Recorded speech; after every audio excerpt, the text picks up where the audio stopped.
Hello everyone, welcome to my channel Shima's healthy ফুডে। আজ আমি আপনাদের সাথে শেয়ার করছি দুপুরে আমাদের খাবার কী ছিল সেই মেনু একটা রেসিপি। কার্পু মাছ দিয়ে ফুলকপি, সাথে ছিল টমেটো হচ্ছে ফ্রিজ আপ করা টমেটো ছিল। দেখতেই পাচ্ছেন খুব সাধারণ হয়েছে, খেতে খুবই মজা হয়েছিল। আমি প্রথমে মাছগুলোকে একটু ভেজে নিয়েছি হলুদ আর লবণ দিয়ে। আপনারা চাইলে মাছটাকে না ভেজে শুধু মাছটা কষিয়ে নিতে পারেন। আর এখানে আমি ফুলকপিগুলো ভাপ দিইনি, একটু লবণ দিয়ে একটু হালকা ভেজে নেব। এতে তরকারিটা আরও টেস্টি হয়। আর এতে আমি পেঁয়াজ কুচি দিয়ে দিচ্ছি। আর এখানে হলুদ মরিচের গুঁড়া আর জিরার পেস্ট নিয়েছি।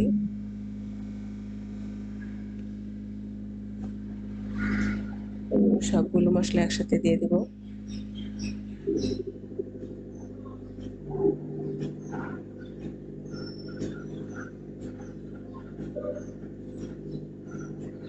আর আমি পানি অ্যাড করেছি। সবকিছু একসাথে দিয়ে তারপর আমি এটাকে মশলাটাকে ভালোভাবে কষিয়ে নেব। দেখতে পাচ্ছেন মশলাটা পানিটা ফুটে উঠছে আর তেলটা উপরে ভেসে আসছে। আর এতে আমি পরিমাণ মতো লবণ দিয়ে দেব। মশলাটা কষানো হয়ে গেলে তারপর এতে আমি ফুলকপিগুলো দিয়ে দেব। ফুলকপিগুলো একটু ভেজে নেবেন, এতে তরকারির স্বাদ দ্বিগুণ বেড়ে যায়। যে কোনো সবজি যদি আপনি একটু তেলে ভেজে নেন তাহলে আপনার তরকারিটা খেতে অসাধারণ লাগে। আর ফুলকপিগুলো দিয়ে তারপর এতে আমি ভেজে রাখা মাছগুলো দিয়ে দিলাম। আর এতে আমি ঝোলের জন্য পানি অ্যাড করে দেব। আবার অনেকে আছে পানিটা ঝোলটা ফুটে উঠলে তারপরে মাছগুলো দিয়ে এইভাবে দিতে পারেন। আর এভাবেও দিয়ে রান্না করা যায়, দুইভাবেই ভালো লাগে। আর কিছু ফালি করে কাঁচামরিচ দিলাম।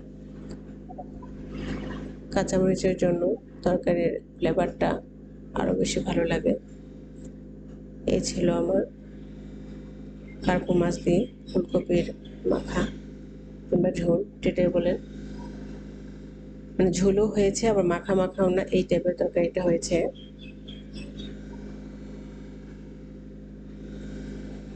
খেতে অসাধারণ লেগেছে।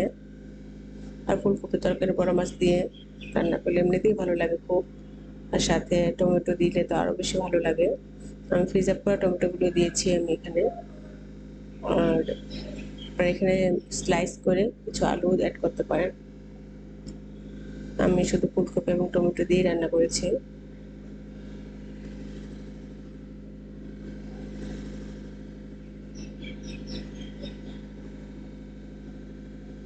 দেখতে চমৎকার হয়েছে।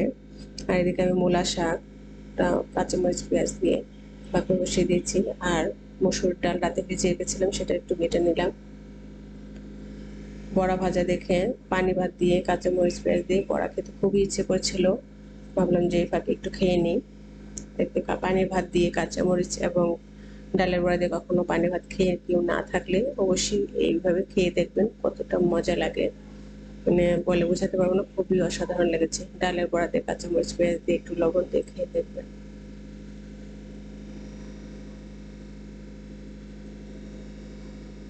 পানি ভাত আমি এখানে ভাতগুলো নিয়ে তাতে আমি পানি ঢেলে দিয়েছি। আমার খেতে খুব ইচ্ছে করছিল। আর এই হচ্ছিল মূলা শাক, ডালের বড়া আর ফুলকপির তরকারি। এটা ছিল আমাদের দুপুরের রেসিপি, রান্না আজকের মেনু। তো আশা করি আমার এই ভিডিওটা আপনাদের ভালো লাগবে। যদি ভালো লেগে থাকে তাহলে অবশ্যই আমার চ্যানেলের পাশে থাকবেন, একটা লাইক কমেন্ট করবেন, সাবস্ক্রাইব করবেন। আজ এই পর্যন্ত, ভালো থাকবেন সবাই। ধন্যবাদ সবাইকে।